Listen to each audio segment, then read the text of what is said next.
This week, we're continuing our series on making disciples by talking about how we raise up and empower everyday followers of Jesus to live on mission in their everyday lives.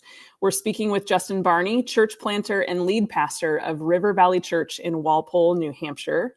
I'm Gina Mueller. I'm the disciple-making catalyst for Vision New England and your host today for the Church in Action. Justin, hi. So good to have you. Hey, Gina. So happy to have you on today. Hey, why don't you get us started with some introductions? Tell us who you are, where you live, what you do. Yeah, so I'm Justin, and I am a husband to Danielle of 20 years next month, which is crazy. I got married when I was 13, and obviously. Yeah. And we have 3 kids. Abby is 13. Soren is 11, and we have an almost 2-year-old Cyrus. So we're busy. You are. It's been quite an adventure. But we live here in the southwest quarter of New Hampshire.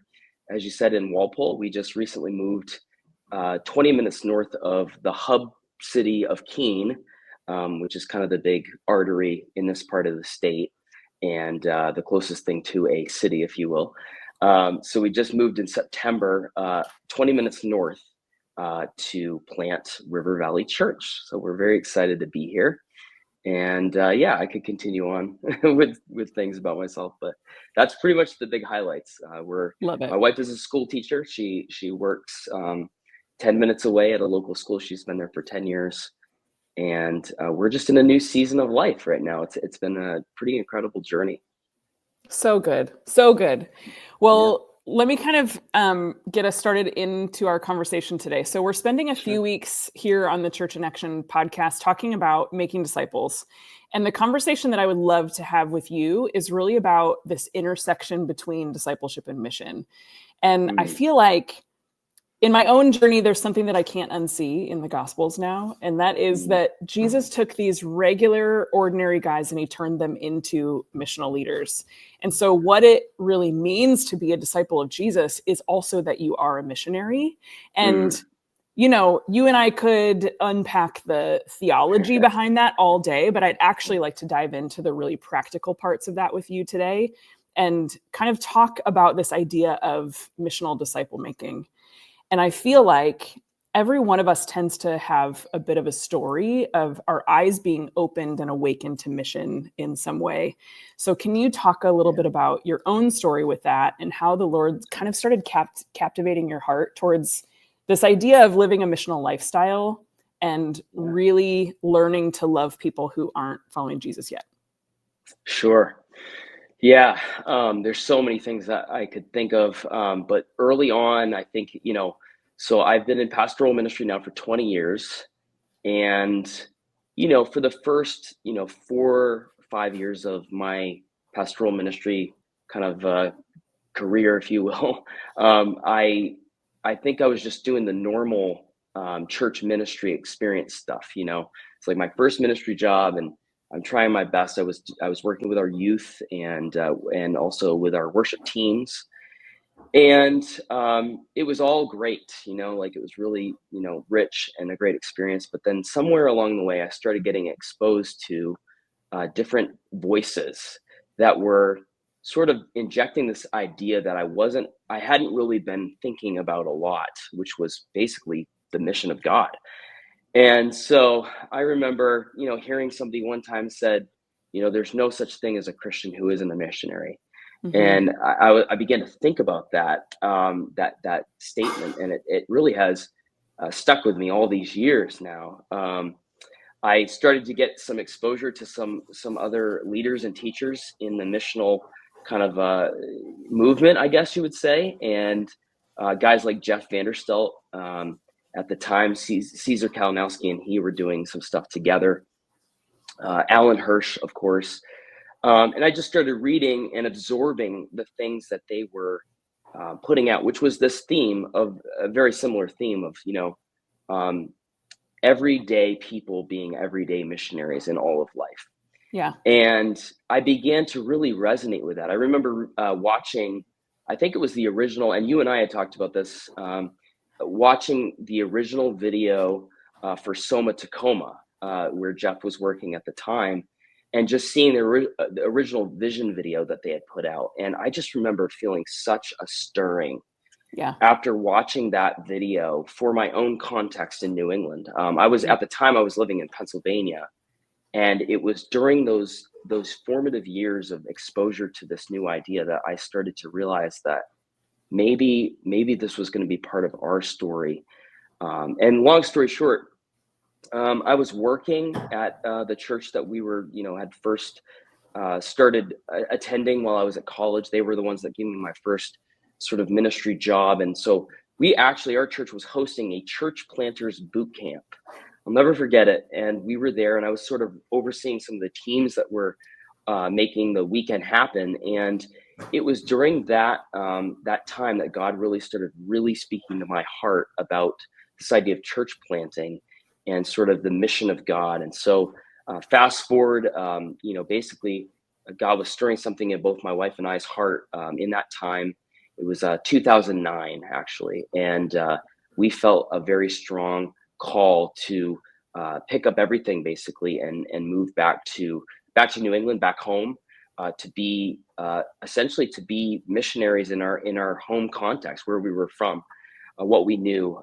New England, as you know, is quite a different animal in a lot of ways. And so we felt like, effective missionary work, you have to spend a lot of time in a place learning a language and learning the cultural rhythms. And we felt like we already had a leg up on a lot of that stuff. So we were like, really felt like God was calling us to come back here and get confirmation from different pastors and leaders. And church planting was a really, kind of a big thing in the association of churches we were part of. And so it was just really, over time, God just really made it clear, and he began to open doors, and we had eventually sold our house, quit our jobs, kind of packed up and said goodbye to all of our really close spiritual friends and family for the sake of the mission. There was always a phrase that was on our lips, and to this day, it's on my mind. And that phrase was, the gospel is worth it. And we really felt like that was like our key phrase, is that the gospel is worth it. Because there was a lot of sacrifice involved with that whole thing and sort of moving back to the New England context. And it was not an easy move. When we first got back here, it was really hard, and we were trying to find jobs, and it was financial stress and just a lot of things that went not according to how we thought they would. So, I mean, that's kind of a little bit of our background. One particular article that I ended up reading, I think maybe Barna or Pew Research released the data in 2009 that shared in that time that, New England was now officially the least church region in the nation. And so all of these things culminating into one big, well, how God are you going to use us in this story? And so that's how he did it. And he used a variety of people and writings and resources that were coming out to help shape that picture for us of what ministry could look like and how it would be different than we were doing it before, with a more of an intention to actually reach people that were far from God. And Matthew 28 being such a huge just anchor for us and sort of catalyst for this idea of being on God's mission in our everyday lives. So good. Yeah. So good. Yeah.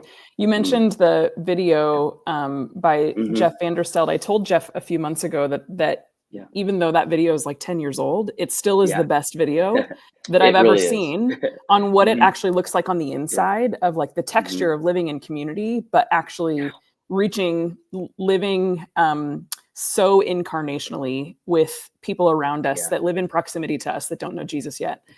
Maybe we can post that in our show notes, because I feel like it gives beautiful vision for what that could look like in a super unchurched post-Christian space. So I'll tell you, Gina, we have literally shown that video to just about every single leader that we've been able to work with and raise up and has gone on this journey with us.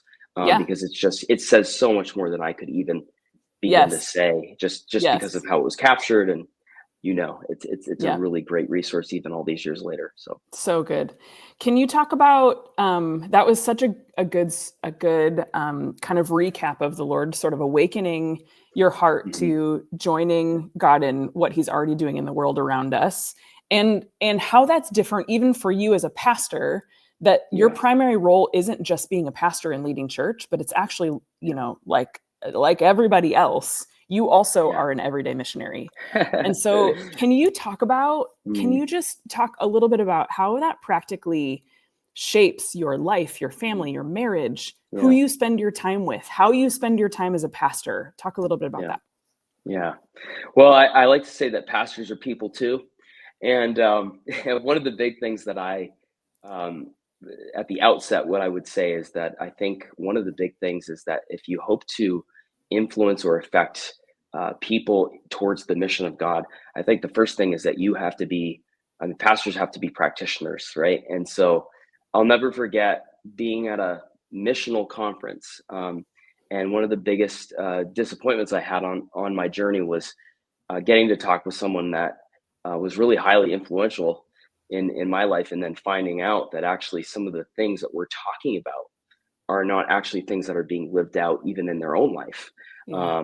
Commitment to the local church, being able to share, the gospel with, people in your everyday surrounding, like a group of people that you are identified as the one another's, of your life.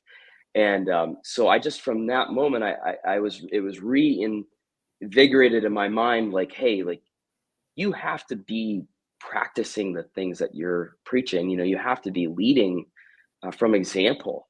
And so I think for me, that's just, always stuck with me. It's just like, I can't expect anybody that I'm trying to lead to come with me on this journey if I'm actually not, living That's that right. out. And so taking people along on the journey, including, our family, and that's all part of this. But I think, one of the things that I got as a resource early on, there was this resource, I think it was GCM Collective. I don't know if you remember that at all, but GCM Collective was a group of missional practitioners that were putting out resources as well.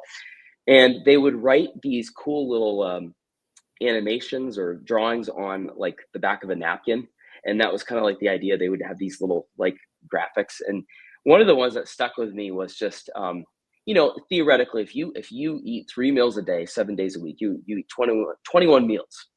And what if you took one of those meals and you just actually intentionally tried to have that meal with somebody who was far from Christ, or was a new believer needing to sort of like be discipled, if you will. And so that's been one thing that we've tried to instill, not perfectly, but it's been in the forefront of like sort of like a strategy, Yeah. over the years. It's been like, how can I spend what time I have, which is also limited like everybody else, and just be intentional with the time that we have. I always try to tell people, and I think somebody said this along the way somewhere, that mission isn't trying to add something to your life, not another thing to be done, but actually just to be part of the way you see life, and so making space for that in the everyday, like, don't make it an add-on, but just sort of begin to think about how you might uh, put this into practice in your everyday, with what time you do have. So a lot of that has been centered around some of these practices and strategies. Um, Another one that I think of is just making sure that I actually do have a group of non-believers that I'm actually hanging out with, Yeah. Friends and with. and Yeah. and yeah, friends that are not yet followers of Jesus. I had a friend not long ago. He just kind of simply said that. He's like, "How many to a group of leaders? How many non-Christian friends do you guys have?" And it's really good in a really good, loving, like almost rebuking way of like, guys, like, pastors and leaders, I think that the danger is we can get locked in the ivory tower, and we can spend all our time in the church building working on sermons. And not that that's a bad thing. I mean, I spend a good amount of time working on messages, but not to forget that the mission is just as much part of sort of like the whole thing, and so time management is definitely another part of that, but having non-Christian friends, spending time with them, A couple things that come to my mind, is like where it's kind of a joke, kind of a half joke, half not joke. But there's some friends of ours who, I'm not quite sure where they all are at, with sort of the things of Jesus, and they've been coming to our gatherings and stuff, which has been really fun. But we're gonna go see Creed, together this summer, Love it. just as a point of nostalgia. So Partly a good. joke, but just a great opportunity to hang out and just again be friends and just kind of do life with people who may not necessarily be right where maybe where you're at, or Yeah, where you'd hope maybe they would be if sure. they were following Jesus. So yeah, just all that to say, I mean, I think having non-Christian friends and making sure to spend time with them in those contexts. I have another group of friends that I currently am spending a lot more time with. I play drums in a little band that we just started recently, and half of them are not followers of Jesus, and it's been really exciting to sort of be in that context and not really have to say anything right now, as it's so new, and sort of just let the common themes that we love bring us together, and then in that space just be who I am, and naturally my faith is going to come out, in some way, Yeah, shape, or form. And that's great. so just having those spheres of influence, I think, is a really big part of this whole thing. Yeah. Justin, how does this idea of really everyday, ordinary people being sent into their everyday lives to bring good news in the Yeah. midst of their neighborhoods, schools, Yeah. workplaces, communities, Mhm. how does that shape your understanding of church and even your kind of vision for or understanding of church planting? Yeah, it's great. One of the things I remember a couple years ago getting up at a church that was really highly invested in foreign missions. And I think that was the only way that they had ever really thought about Yeah. mission work. And so even the idea of missionaries, that's always thought about the people that were overseas. I grew up in a church that had a big map, like many maybe have experienced, where it's big map of the world. And, there was these tacks that were attached to felt strips that were going to like Yes. all these foreign countries, right? And so of course we love foreign missions, but the mindset change of that every believer as an everyday missionary. Some of us are going to be called to go across the big pond, as it were, and some of us are going to be called to walk across the street. And Yeah. so, part of my, kind of reawakening to sort of the mission of God has really included like a local mission concerted effort. And I got up in front of this group of people at this church that maybe had only ever seen missionary uh, chat as being foreign missions. And the first thing I said was, there's no such thing as a Christian who isn't a missionary. And you could have heard a pin drop in that place. It was just blank stares and absolutely no response. And but then I began to talk about the mission of God and how God himself is ascending God, the Missio Dei, right? Like he is ascending God. And the ways in which he works in the world is that he sends himself. He sends himself in Jesus. And then he sends the Holy Spirit to empower his people. And then he sends his people to go out into all the world and preach the gospel, baptize them in the name of the Father, Son, and the Holy Spirit. And so I just love this idea that right in scripture, we see that everybody is called to be everyday missionary to wherever they are. And so part of my job as a leader and, somebody that's really interested in empowering people to do this stuff is that I really want people to see themselves as everyday missionary. You don't have to bring somebody to our Sunday gathering to talk to me or another, leader in our church to be given permission to be on God's mission. We're all called to this together. And so whether you're, a teacher, whether you're a mechanic, whether you're a real estate person, I'm just thinking through all the different types of people we have in our church, um, I want them to see that they can be the hands and feet of Jesus in whatever context that they're in. And honestly, for me, we always say that the Sunday gathering, which is still very effective in our context in New England. Sometimes I know there's a lot of chat about, what a church is and sort of how the church gathers, and sort of like all these things are happening all the time, all around the country and around the world. But in New England, I still see the traditional Sunday gathering as being actually a missional tool.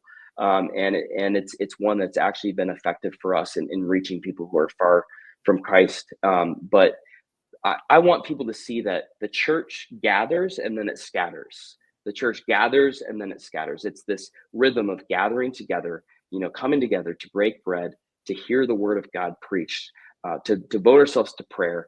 All of these corporate, things that happen together with our local identified community. So important, so important. And then we're sending people out from there to see themselves as everyday missionaries in everyday life.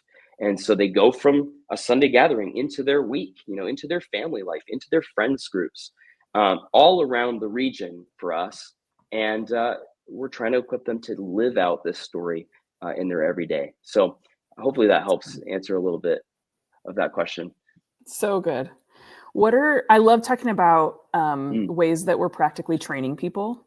Yeah. And some ways that we're helping them kind of get some real practical handles on that. So what are some things that you're doing within your church context? How are you training those in your church to think about living a missionary lifestyle?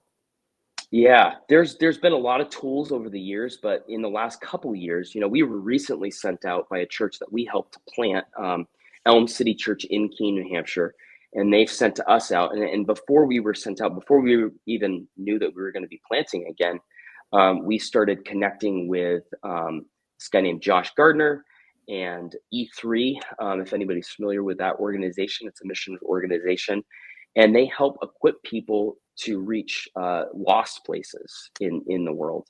And they have a really big heart for New England. And so our lead pastor there, Albie, and his friend from college that reconnected, and he, his friend from college works for E3. And he came up and just began to share some of these tools with us that have actually been really in life-changing, I would say, in a way. There have been some things that we've been able to sort of distill down, if you will, for people. And so there are a lot of tools, but some of the ones that have been really effective for us in our context have been a few things. There's a little bit of a debate on what you call this, but if you're familiar with oikos yogurt, you might think that. We had a few people in our church recently do a deep dive on the word, and they came to the conclusion that it's actually pronounced ecos. If you were a Greek speaker, so what we refer to as ecos are the 8 to 10 people that are in your closest sphere of influence in these 4 categories: family, friends, neighbors, and coworkers.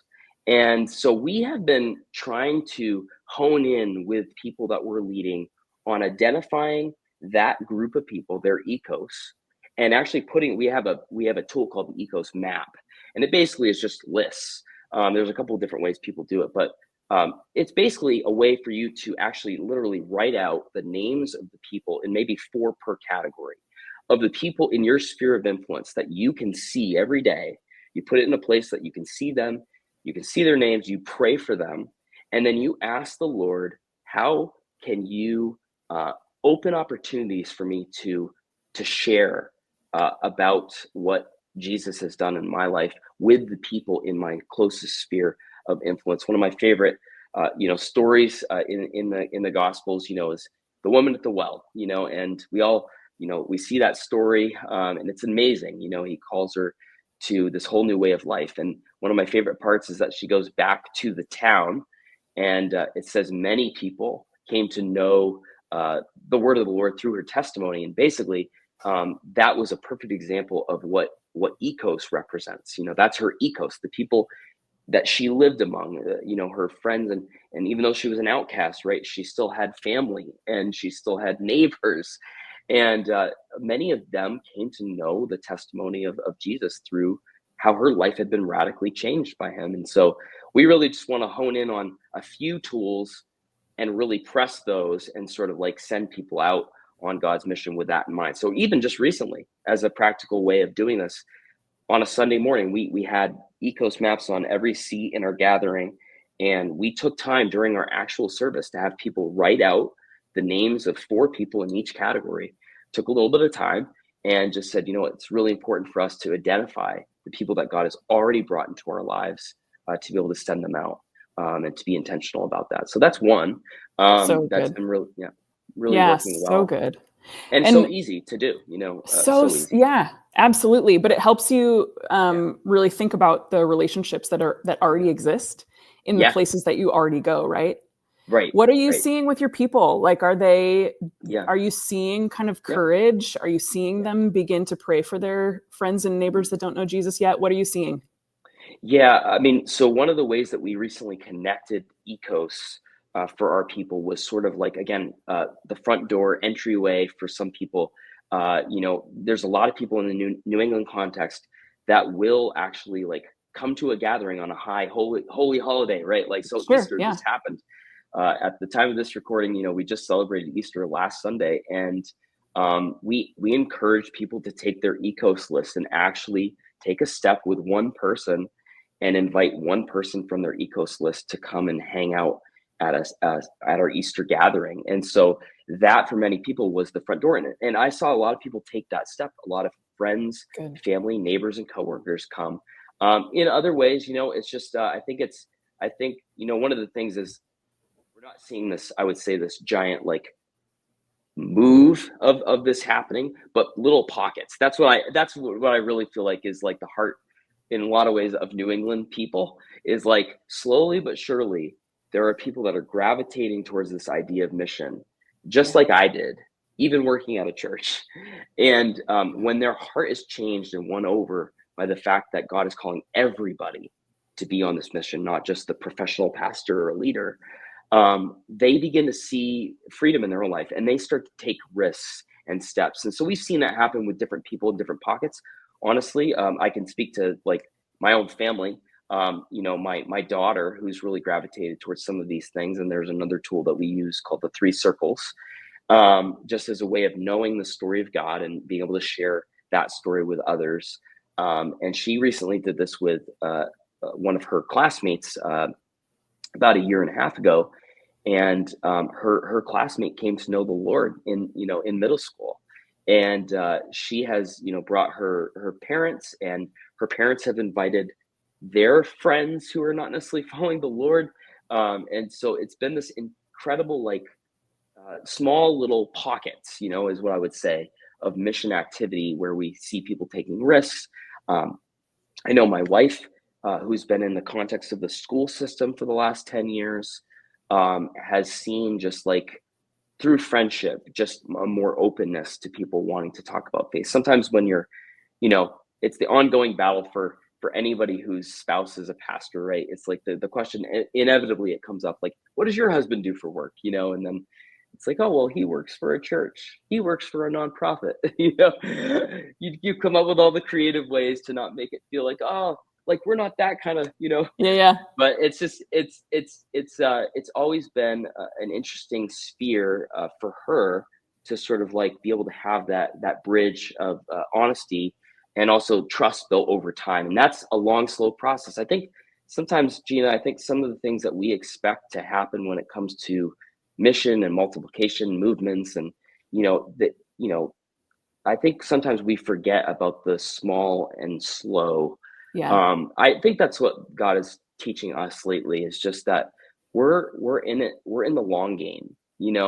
A call to move back to New England was a call to give our lives to what God was doing here, and that is going to be on the long haul. And we're just trying to find other people that are also wanting to do that same thing, to live their lives in the context of this place and actually be devoted to God's mission. And over time, as we live as missionaries in a space, I believe, just like the book of Acts talks about in Acts 17, I believe it is. Actually, I don't know if it's Acts 17. Anyway, where the people of the time of with Paul in Athens, it's sort of like eventually like the idol makers that were in that time making idols to the goddess Diana. Eventually they saw their streams of revenue die down because people were just living as everyday missionaries in that context, and they were coming to know Jesus in a life-changing saving way. And so it disrupted the society. And I think that's sort of what's going on here. It's like a quiet revival of people that are sort of just disrupting the norms through just living everyday mission work in their everyday lives. And so that's kind of what we're trying to do, and what we're kind of seeing with friends and family. It's been a really interesting journey. So good, Justin. This has been such a fun conversation. Thanks so much for joining us today. If you're listening in and you are really compelled by this vision of living like an everyday missionary, or perhaps leading your church on that journey, I'd love to encourage you to check out the Make Disciples resource page at visionnewengland.org. We're starting some new things. We're doing monthly Disciple Maker digital workshops for everyday people to learn how to make disciples in their everyday life. We also have some leader labs coming up, and those are for pastors and church teams to really dive into some of the things that Justin has been talking about on a church level. And then we're also getting ready to launch a new 2-year learning community cohort for churches to learn how to build a discipling culture in their context. So head over to visionnewengland.org and check out the Make Disciples resource page. And thanks for joining us for the Church in Action. To support this program and accelerate evangelism, go to visionnewengland.org and click on Donate, or click Member to become a partner with us. This program is supported by the Palau Association, who are dedicated to proclaiming the good news, uniting the church, and impacting cities worldwide. At Leadership Transformations, we believe that when you have the right resources to help you slow down and experience a deep and refreshing connection to God, you can become the discerning leader you know you are created to be. Friends, Steve Macchia here, and I have a free gift for your soul. It's called Pathways. Pathways is our weekly email aimed at offering you soul-nourishing content for the journey. It contains readings, prayers, spiritual practices, a link to the Discerning Leader podcast, as well as information about all of our upcoming soul care retreats, workshops, and online offerings. So head on over to leadershiptransformations.org today and sign up for this free resource. It will help you slow down and be more. God bless you, friends.